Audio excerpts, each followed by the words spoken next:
અહેમદાબાદ મિત્ર ન્યૂઝમાં આપનું સ્વાગત છે।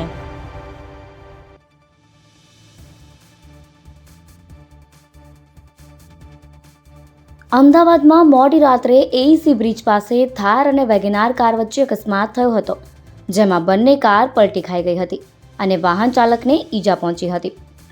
પ્રાપ્ત માહિતી અનુસાર અમદાવાદ શહેરના એઈસી 4 રસ્તા પાસે આવેલા બ્રિજ પાસે થાર અને વેગેનાર કારનો અકસ્માત થયો હતો।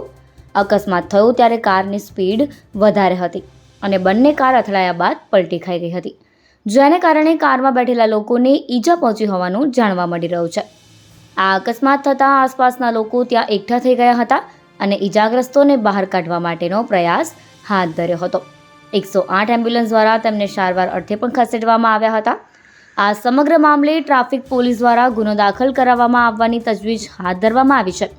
આ અકસ્માત દરમિયાન કોઈ દારૂ પીધેલી હાલતમાં વાહન ચલાવતું હતું કે નહીં તેની પણ પોલીસ તપાસ કરી રહી છે। આસપાસના સીસીટીવી ચેક કરવાની પ્રક્રિયા પણ હાથ ધરવામાં આવી છે। અહેમદાબાદ મિત્ર ન્યૂઝની યુટ્યુબ ચેનલને સબસ્ક્રાઇબ કરો અને બેલ આઇકોન જરૂરથી દબાવો, જેથી દરેક મહત્ત્વના વિડીયોની નોટિફિકેશન તમને મળતી રહે।